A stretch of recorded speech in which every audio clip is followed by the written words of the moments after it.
ሰላም ጤና ይስጥልን። በመላው ዓለም የምትገኙ የተወደዳችሁ የሮሃ ቲቪ ተከታታዮች የሐምሌ 27 2018 ዓ.ም የረፋድ ዜናዎችን ይዘንላችሁ ቀርበናል። ቢቢሲ በአማራ ክልል የአብይ አህመድ ኃይሎች በንጹሃን ላይ የፈጸሙትን ከፍርድ ውጭ ግድያ፣ የበቀል እርምጃና ዘግናኝ ግፍ የሚያጋልጥ የምርመራ ዘገባ አወጣ። አገዛዙ ለሰላም ዝግጁ አለመሆኑንም ዓለም አቀፉ ሚዲያ አጋልጧል። ዝርዝር ዘገባውን ይዘናል። በአፋብን ካራ ምሽግ ብርጌድ የተሰኘ አዲስ የአርበኞች ሰራዊት ሲመሰረት በደላንታ ታላቅ ህዝባዊ መድረክ ተደርጓል።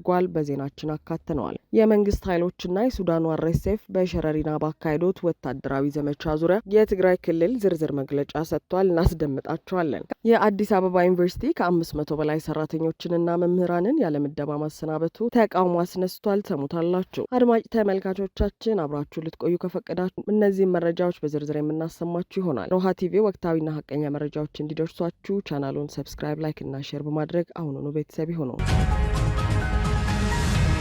ቢቢሲ በአማራ ክልል የአገዛዙ ኃይሎች በንጹሃን ላይ የፈጸሙትን ከፍርድ ውጭ ግድያ፣ የበቀል እርምጃና ዘግናኝ ግፍ የሚያጋልጥ የምርመራ ዘገባ ወጣ። የብሪታንያው የዜና ማሰራጫ ቢቢሲ በአማራ ክልል ላለፉት 3 ዓመታት ሲካሄድ የቆየውን አስከፊ ጦርነትና የመንግስት የጸጥታ ኃይሎች በንጹሃን ዜጎች ላይ የፈጸሙትን ዘግናኝ ግፍ ያጋለጠ ሰፊ የምርመራ ዘገባ ይፋ አድርጓል። የሰብአዊ መብት ባለሙያዎችና የፖለቲካ ተንታኞች እንደሚሉት አገዛዙ የዜጎችን መብት የመጠበቅና የማስጠበቅ ህጋዊና ሞራላዊ ኃላፊነቱን ባለመወጣቱ ብቻ ሳይሆን ራሱ ቀጥተኛ አጥቂ ሆኖ በመቅረብ በንጹሃን ላይ ከባድ ወንጀሎችን መፈጸሙን የሰነደ ዘገባ ነው ተብሏል። የቢቢሲ የምርመራ ዘገባ እንደሚያመለክተው አብዛኛዎቹ ንጹሃንን ኢላማ ያደረጉ ጥቃቶች በብልጽግና ኃይሎችና በፋኖ መካከል ውጊያ ከተደረገ በኋላ በበቀል ስሜት የሚፈጸሙ ናቸው። የመንግስት የጸጥታ ኃይሎች ፋኖን ይደግፋሉ ወይም መረጃ ይሰጣሉ በሚል ምክንያት ንጹሃንን በስፋት ለእስራት፣ ለድብደባና ከፍርድ ውጭ ለሆኑ ግድያዎች ይዳርጋሉ። ዘገባው የ36 ዓመቱን ወጣትና የ3 ዓመት ህፃን አባት የነበረውን ግለሰብ አሰቃቂ አሟሟት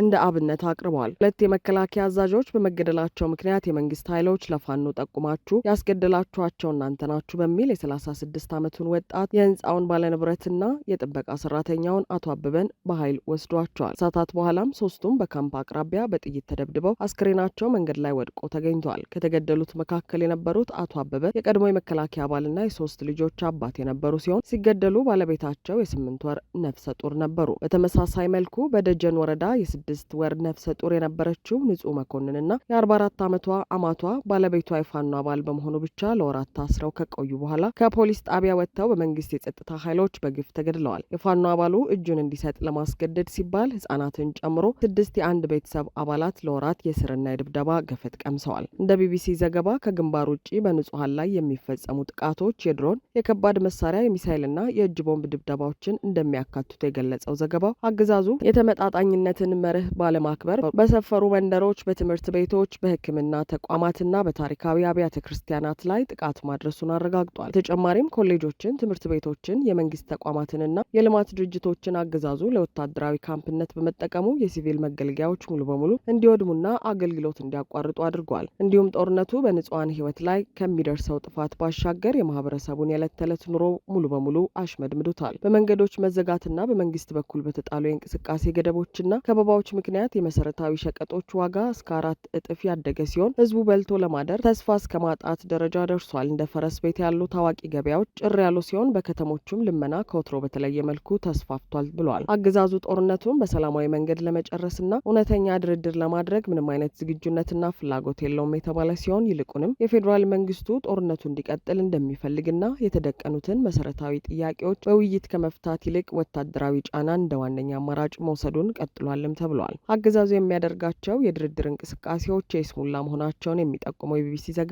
ባለፈው ህዳር ወር ከፋኖ ተነጥሎ ወጣ ከተባለ ቡድን ጋር የተደረገው የሰላም ስምምነት ከአጭር ጊዜ ፖለቲካ ትርፍ ውጪ መሬት ላይ ምንም ያመጣው ለውጥ የሌለና እርባና የሌለው ስልት መሆኑን ዘግቧል። መንግስት ዘላቂ ሰላም የሚያመጣ አካታች ድርድር ከማድረግ ይልቅ የፋኖን እንቅስቃሴ በመከፋፈልና ተነጥለው የወጡ አካላትን በመጠቀም ድርድር እንደሰራ በመምሰል ህዝቡንና ማህበረሰቡን ለማታለል እየሞከረ እንደሚገኝ ተገልጿል። የሰብአዊ መብት ባለሙያው ዶክተር ይርጋ ገላው እንደገለጹት በአማራ ህዝብ ላይ እየተፈጸመ ያለው የተቀናጀና ስልታዊ በደል ህዝቡ ሰርቶና ነግዶ እንዳይኖር የሚያደርግ በመሆኑ ከዘር ተኮር ጥቃት ተለይቶ የሚታይ አይደለም ሲሉ አብራርተዋል። በዚሁ ምክንያት የላምኪን ኢንስቲትዩት ለአማራ ክልል ሁለተኛውን የዘር ፍጅት ማስጠንቀቂያ ማውጣቱ በዘገባው ተወስቷል።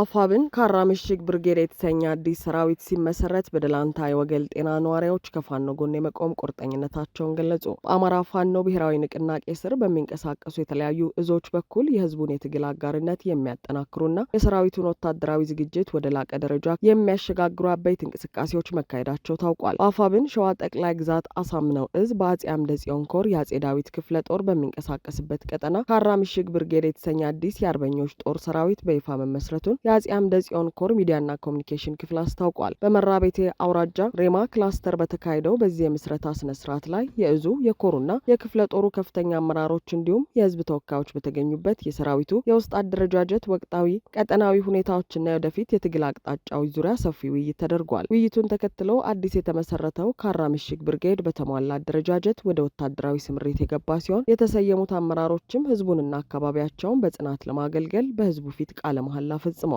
በሌላ በኩል ደግሞ በአማራ ፋኖ ብሔራዊ ንቅናቄ ጀብደኛው ሚኒሊክ እዝ ሙሉ በሙሉ በተቆጣጠረውና ስትራቴጂካዊ ወታደራዊ ስፍራ በሆነው ደላንታ ወረዳ ወገል ጤና ከተማ ላይ ነዋሪውን ህዝባዊ ወገንተኝነትና የትግል ቁርጠኝነት የሚያጠናክር ታላቅ ህዝባዊ መድረክ አካሂዷል። በዚሁ መድረክ ላይ ሚኒሊክ እዝ ከፍተኛ አመራሮች ተገኝተው በአማራ ህዝብ ላይ ሲፈጸም በቆየው የዘር ማጽዳት በህልውና ትግሉ መነሻና መድረሻ እንዲሁም ፋኖ ከሌሎች አጋር ኃይሎች ጋር የሚያደርገውን ወታደራዊ ትብብር አስመልክቶ ሰፊ ማብራሪያ ሰጥተዋል። የከተማዋ ነዋሪዎችም ለትግሉ ያላቸው ሙሉ ድጋፍ በመግለጽ አምባገነኑ አገዛዝ ተገርስሶ ፍትህና ርትዕ እስኪሰፍን ድረስ ከፋኖ ጎን በጽናት እንደሚቆሙ አረጋግጠዋል።